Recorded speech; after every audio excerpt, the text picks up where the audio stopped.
Are the Celtic FC board completely out of touch with the Celtic fans? Good morning and welcome back to the One Celtic Fans View, where you get your Celtic news first thing in the morning. Make sure you subscribe to the channel, give it a thumbs up, and share. Share. I believe in it. It's too early for that, isn't it? Anyway, I think seriously, Celtic fans must be living in a parallel universe. Mikey Johnson is some kind of mini Messi. Peter Lowell doesn't understand why Celtic fans are so against them, and the Motherwell referee will be talked about on this video this morning. Mikey Johnson, let's talk about him before we talk about the Celtic board and the unbelievable things that are coming out of Celtic. Johnson scores 36 seconds into his first start in a 2-0 win against Cardiff City just over a fortnight ago. The player has went on some kind of magnificent run down at West Brom, and I hope he's enjoying Birmingham. I've got to say, the West Brom Stadium is a fantastic little stadium.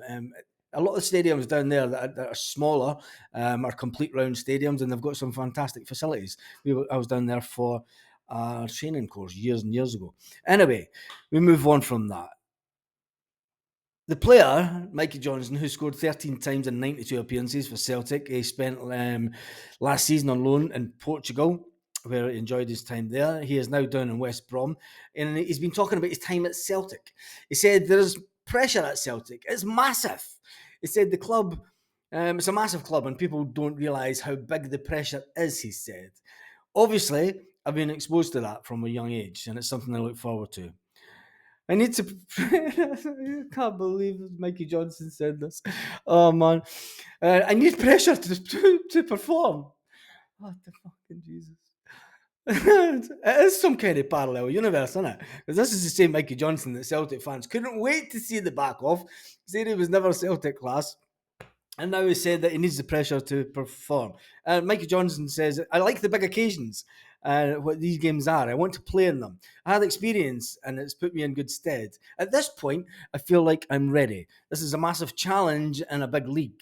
It's a tough league and it's different to what I've experienced before, said Mikey Johnson. I feel like I've got the tools to deal with it. That's good, Mikey. I hope you do well. It then goes on to talk about lots of other things. And the most bizarre thing is their fans are clambering over the railings, demanding that the board make it a permanent deal for Mikey Johnson because he's absolutely fantastic and he's mini Messi.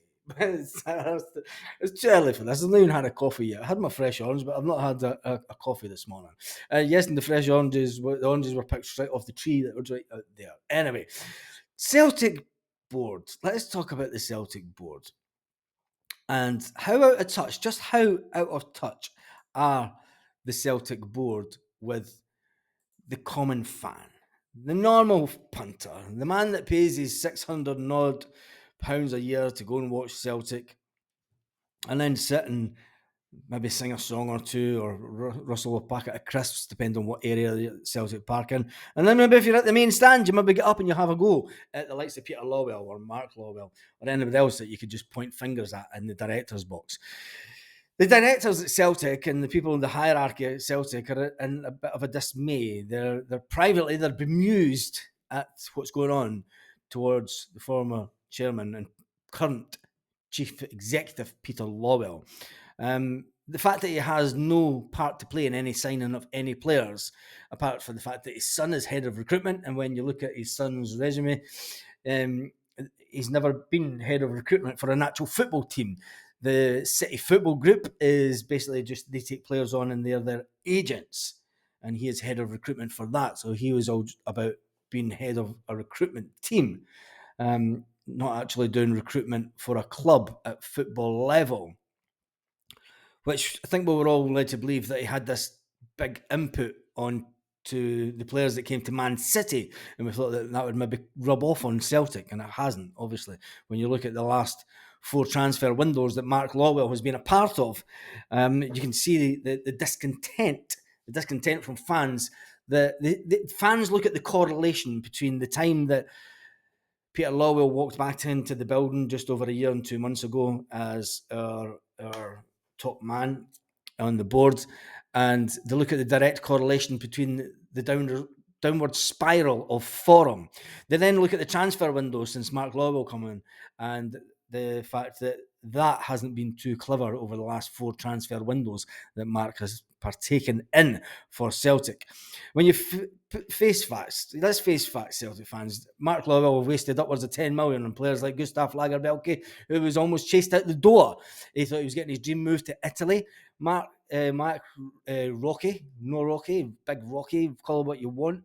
He's not getting a game. He's not getting a game. We spent good money on him. Spent good money on Marco Tilio. Marco Tilio was brought in as the next big thing to come out of Australia. He was called the mini Messi also. He's back in Australia. And then you look at Kwon. We had to buy him. We had an obligation to buy him. We took him on a year's loan, and then we had an obligation to buy him. Who sorted these type of contracts? What about taking contracts out that Atletico Madrid tried to do with us? We'll take them with the obligation to buy or the option to buy. But an option to buy, not an obligation to buy. And then you look at Odin Oam and Mr. I love Instagram, Lewis Palmer. Lewis Palmer spends more time on Instagram than he does in Celtic training pitch, I'm sure. You look at the players that have been brought in, and you could say these should have, with that type of money, you would expect these players to be making a massive impact at Celtic, and they currently aren't. When you look at the last transfer window, many Celtic fans are unhappy with Mark Lawwell, the fact that we're clambering around. We all knew that we needed another striker because our one and only it's magic was away for the Asia Cup. We knew that we needed another striker in to give Kyogo a hand. Kyogo's been having a terrible season. We waited around to the last minute of the transfer window. We've been crying out for a left back for a couple of years. And it's amazing how much we now miss Greg Taylor. Is that how bad Celtic have gone backwards that we actually miss having Greg Taylor on the park? Greg Taylor is one of the biggest champions for Celtic now. Greg Taylor is going to be a Celtic player for years to come, and he's up there with Callum McGregor on telling the current squad of younger players how important every single bloody game is for Celtic. And the board don't see that. The board have already shipped out a few players on loan, and then they brought in Nico Kuhn for good money. And the jury, when you think about it, is still out on Paulo Bernardo. We've got the option to buy him. Is he this type of player that's going to turn the midfield around? Where does he go? Where does he fit into the team when Rio Hatate comes back in? Will Rio Hatate and Kyogo Furiashi say, enough's enough. It's probably enough time. It's time to move on this summer. It could be a massive summer for Celtic. It could be an even a bigger summer for Celtic and the club if the Celtic board then decide, look, Brendan, you've not been up to it. But I understand that Celtic will not call that decision before the end of the season. They will not make the move that the team across the road would if we're a couple of points behind to release the manager. That's not going to happen. Peter Lawwell he might not have anything to do with what's going on at recruitment level, but when you look at it, this season has not been the best of seasons for Celtic and Lawwell and co. And people are only putting 2 and 2 together. They're looking at the direct correlation between when Peter Lawwell walked back into the building and the kind of transfer activity that we now do, and the fact that his son is head of recruitment. And you're trying to tell me that those players don't talk on a daily basis? Talk nonsense. Anyway, let's talk about the Motherwell game this weekend.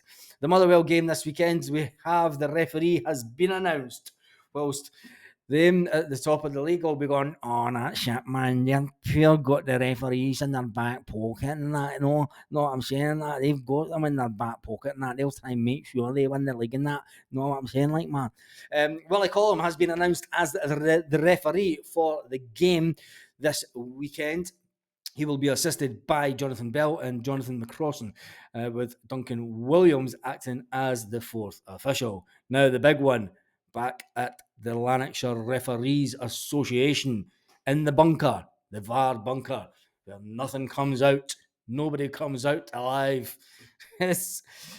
Which Masonic man will be taking part in the VAR? It'll be Gavin Duncan, and he'll be assisted by Gary Highland. I'm not sure which association they take or which laws they appeal to, but who knows? Anyway, that's all in jest, you know that. So what do you think the score will be this weekend? We will talk about that tomorrow evening on the Thursday Night Live. Apologies that it wasn't live last night. We were working on a personal project that's just hit a new milestone, so it was important that we crossed over that milestone yesterday, which that's all good. There will be a live this evening at 6 o'clock Celtic Park time, so make sure you join that. So on that note, have a fantastic day, Celtic fans. Come and join us this evening.